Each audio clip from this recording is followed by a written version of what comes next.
Joining me in the studio this morning, a very big VIP for me, Ron Suchiu. How are you, Ron? Not too bad. Good. You and I met a few weeks back through a mutual friend. Our friend heard me getting really excited that the Blues Brothers were coming to Caesars Windsor. And he knew that I was a big fan. And he got a hold of me and he says, there's somebody I have to introduce you to. I said, sure, let's do it. So he invited me out to your art studio in Essex. And that's where we first met. And then you wowed me with what you have on the walls. Ron, how long have you been doing this, painting those great works of art that you have there? Well, I started when I was 10, and I actually started selling some art when I was 10 years old. But we've been really serious about it now for about 30 years here in the area. What kind of stuff do you sell at 10 years old? Like stick figure paintings that people normally put on their refrigerators at home? You're selling that stuff? No, actually, I was a portrait artist at 10. So, no kidding. Yeah, I was actually, yeah. And it was funny because at 10 years old, my father was a factory worker and, let's just say Mr. Macho, right? So art wasn't really no. So when I made a paycheck, his paycheck for the week, I made my first portrait. So he was pretty impressed with that. Turned his opinion around about art on that, eh? Oh yeah. So one of the big reasons why our mutual friend wanted us to meet was because you have art from a bunch of different art, but particularly you do a lot of work on the Blues Brothers. Well, yeah, it ended up that way. We started with, I started working with David Suzuki way back when. So I wanted to raise a lot of money for the environment. I felt it very, very, it was strong, and David was always my hero. So I got a chance to meet David one time, and we started to chat. And he started to pass me along to his celebrity friends. And I think it was probably around 1998 in that area. I met Dan Aykroyd at it was the 20th anniversary for the Company of Roots. Okay. And David had set it up for us to work with him on a Blues Brothers piece. That was. So we're talking 20 some odd years ago you met this cat. And since then you guys you're friends with Dan Aykroyd. Yeah, I think so. And it's funny because, if you happen to see Dan Aykroyd, I've got buddies that have run across him at different events and handed one of my cards, and Danny, I'm always surprised with that because he'll jump up and whether he's signing autographs or not, he looks around the room for me at that point. So, he calls him Danny. Danny Aykroyd. Yeah. Actually, nobody calls him Dan. I don't know why. I spoke to his assistant. I said, is that proper or not? Because he seems like a Danny to me. He's not, he's a cool guy. Yeah. Right? Absolutely. And when we were at his place up in Kingston there, we stayed a couple nights over there, and I asked him specifically, is it okay to call you Danny? Because it's just, I like calling people what they, feel. My name is Ronnie, as a matter of fact. Very few people call me that, but my sisters named me, so it was Ronnie in the beginning. There you go. Yeah, so I thought, Danny. But Danny is a good guy. He's a lot of fun to work with. So was that how you got into doing a lot of the stuff with the Blues Brothers? Because you met him, or was it you were doing the Blues Brothers stuff and then you met him because of the work that you were doing? Yeah, it was actually David really helped me along with that. And it's just like, I think when you develop credibility with celebrities, when I'm out to raise funds for the environment, and I never asked for a penny from anybody. I never asked for a favor. So it was actually, he had already passed me along to Gordon Lightfoot, who we became good buddies with, too. Nice.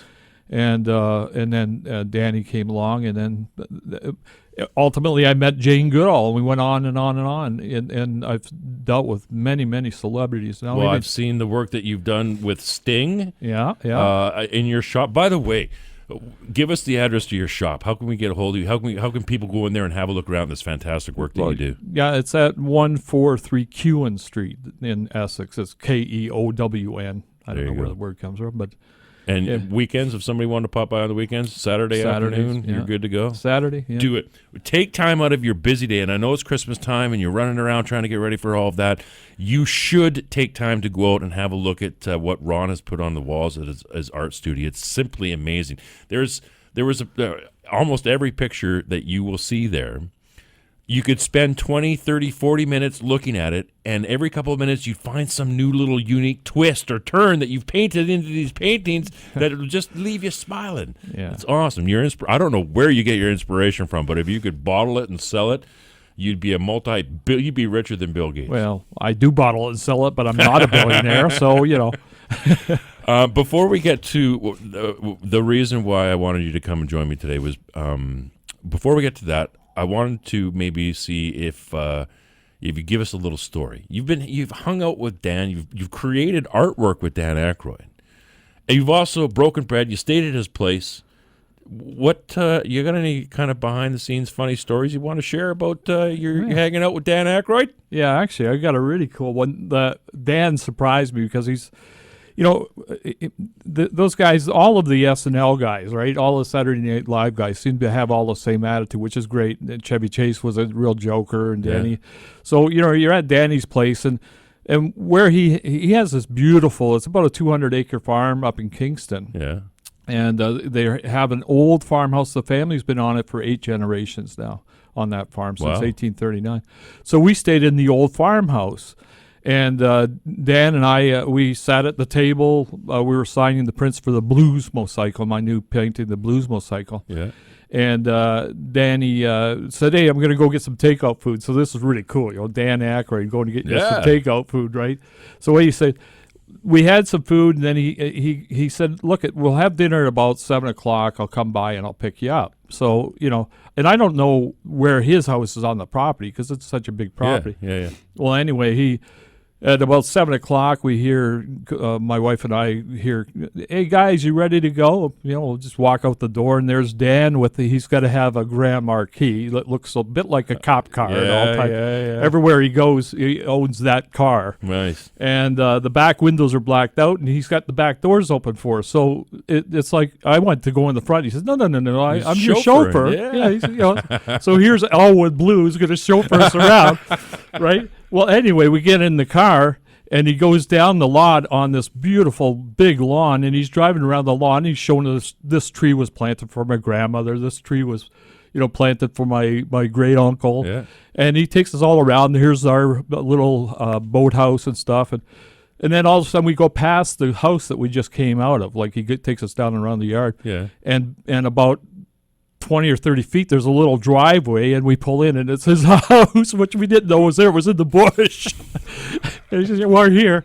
So the big story is I got, chauffeured around by Elwood Blues that night. Blues, yeah. Man, the memory. And he was playing, but the whole thing is he was acting it through. I mean, he was doing the whole deal, like the talk and everything with us. So he was Elwood. He snapped right into it. He was it's Elwood. Really cool. Right on. Now, the reason why you're here, when you and I met, you showed me around your shop, all the fantastic artwork you have there. But then you said you heard that we were putting together this little charity thing to help out the kids with Christmas toys to make sure that everybody in southwestern Ontario, all the little kids, have Christmas toys. And then, out of the goodness of your heart, and you really blew me away, you donated a piece of your collection. Tell us about what you gave me to sell off for the kids. Yeah, well, what we did is we gave you a piece that actually Dan has the identical pieces when he wants a gift. So it's the Blues Brothers piece, the painting of the Blues Brothers. You can see it online at suchiu.com, as a matter of fact. And it's signed by Dan Aykroyd. It's, as you know, Elwood. And we also did it in the same frame that's his official frame. So if he called right now and asked for us to send a gift to whoever, it'll be the same one. It'll be that frame. So we made sure that the piece you got is that frame, and it's a museum quality frame. It's a really, really high end frame. Not just the frame, but the quality of the work. I'm a huge fan of the Blues Brothers, and I spent probably 45 minutes staring at that picture earlier on this morning. And there was a couple, like I said, you'll find, if you keep looking, you'll find little twists and turns with the art that Ron does. I just noticed this morning that John Belushi does not have a shadow in this painting that you did. Right. But Elwood does. Yeah, and that was the night that I first met Dan. We were in at this beautiful dance hall in Toronto, and Elwood was on stage, but he was on with an up and coming new band called Big Sugar, at the time, and I kept on looking at it, and I was talking to Colleen. I said, he's on the stage by himself as Elwood Blues. Yeah. But John's there. I mean, he was always there. So the lack of a reflection, not a shadow. Excuse me. Reflection. Yeah. Just to bug you on that one, but the lack of a reflection was you see Elwood standing there looking over his shoulder, actually almost guarding his brother, right? But his brother's not really there, right. So the reflection is gone. And even the little shooting star up top was representational of the speed that we go through life. Yeah. And John, it's right over John's head because it's just that little flick of a moment in time, right? Yeah. And the more I look at it, the more things I find. It's a fantastic work of art. Oh, thank you. Truly a work of art. And I wanted to look you in the eye and say thank you very much for being as generous as you have by donating this so we can auction it off, sell it, take the money, and go buy a bunch of toys and change some kids' Christmases here in southwestern Ontario. So thank you very much for that. That's fantastic. That's an absolute pleasure for us to do that. The picture that you have, the artwork that you've donated here, all the way down to the frame, is the exact same that Dan Aykroyd has at his house. And he's also signed this one here. So right now, I can't remember what the bid's at, but you can go online, coolradio.ca, to make your bid, or you can call me, 1-844-944-COOL. Remember, it's for the kids. There's something else I wanted to ask you. I got something else, too. Go ahead. I'll think of it. And just before we end this thing, I like to let everybody know that up until Christmas time, the Saturdays that you get the chance to come up, I'm actually at the studio, and I'll take you on a royal tour of the gallery. You want to go on this tour? I have taken it once with me, and then I brought my wife there because I wanted to show her your incredible artwork, and you took her on the tour as well. Go and take this tour. Again, where do we find you? At 143 Kewen Street in Essex. And the website we can go and look at? Yeah, Suchiu.com. It's Suchiu. I was going to say, you got to spell that because it's a little unusual name. Ron, again, thank you for taking the time out of your busy day to come here and share your stories with Dan and everybody else. And also, again, for the artwork that you donated. You're a good man. Santa, I'm sure, has something special for you this year. Well, thank you.